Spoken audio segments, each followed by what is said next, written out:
going?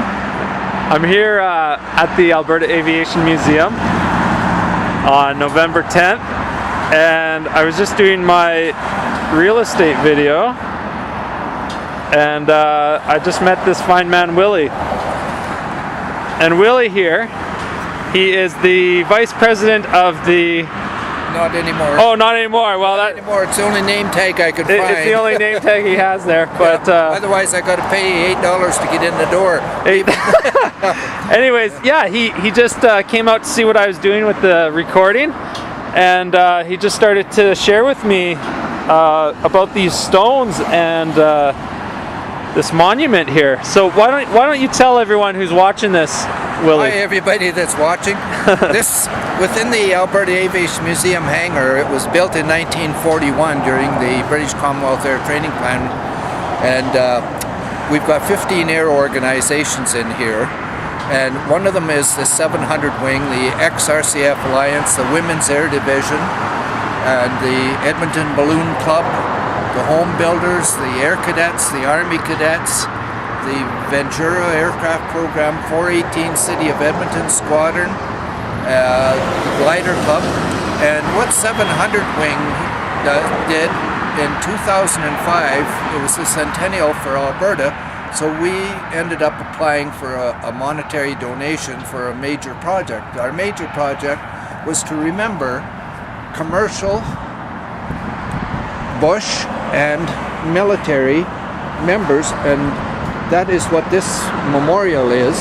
It's divided up, as you can see on the ground there. There's a long, which simulates a propeller blade, and up on top of the monument is the hub, which would be the nose of the engine. Oh, yeah, I gotcha. The nose of the engine.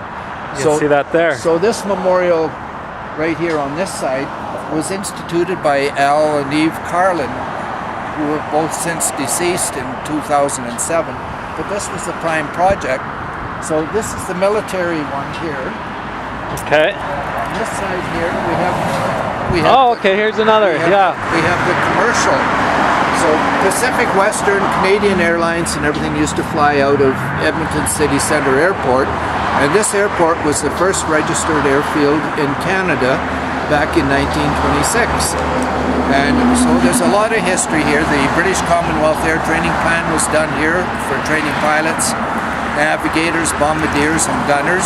The Americans came in here, and this was the staging point for the Alaska Highway, plus the lend-lease of all the aircraft that the United States supported Russia on the Eastern Front against the Germans. All the airplanes came through here and up to Alaska, so that's why the Alaska Highway went in, because also the Japanese had invaded the Aleutian Islands off of Alaska. There were 5, so they needed to get that all up there. Wow. And that's why we have the Ventura aircraft in the hangar too, because we ended up with 3 squadrons of light bomber aircraft out on the west coast to protect Western Canada, Alaska, the Yukon, and California against a Japanese invasion, because they'd been sending hot air balloons with incendiary across on the west wind drift, if you remember your physics. And the hot air balloon came all the way from Japan, and then when they come and they hit the mountains and the coast, it set the forests all on fire. Wow. So then Japanese raided Pearl Harbor and started coming across. So that's why we had to have the Alaska highways to support all the aircraft going up there and all the troops. Yeah. And is there another one? Yep. So there you've got the military and the commercial. Yeah.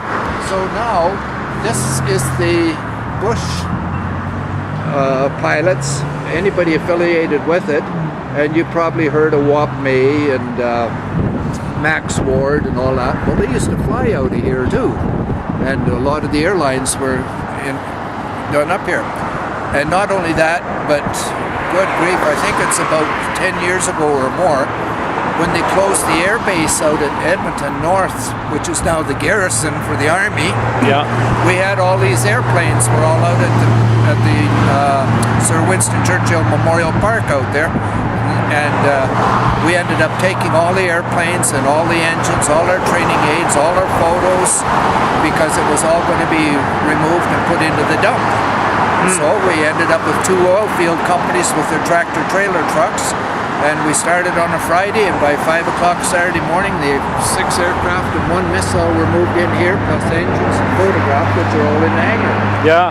So this is the memorial anyway, and you can, anybody affiliated with aviation, whether you're a truck driver, a ticket agent, a stewardess, catering, your grandparents, your uncles, if you want to remember them, you can procure or purchase a stone, and we get them, we put them in here. We've got room for 3,000. And as I say, this was an Alberta Centennial project. Yeah. And so this has been going on since 05. Since 2005. 2005. Yep. And how many names are there so far? Right now we've got about 830 in here. 830. And how much does it cost to $175 because we have to remove the stone, take it down, get it engraved, bring it back, put it back in the ground, and then every September, around September the 18th of each year, we have a Battle of Britain parade honoring the war effort in England. And it's the time we dedicate these stones for the people that purchased them. So you can get that done right here at the museum. Wow, very cool. So it's very nice talking to you. Yeah. And thank you very much for the invite. And thank you for sharing that, Willie. Oh, my pleasure. All right, thank you.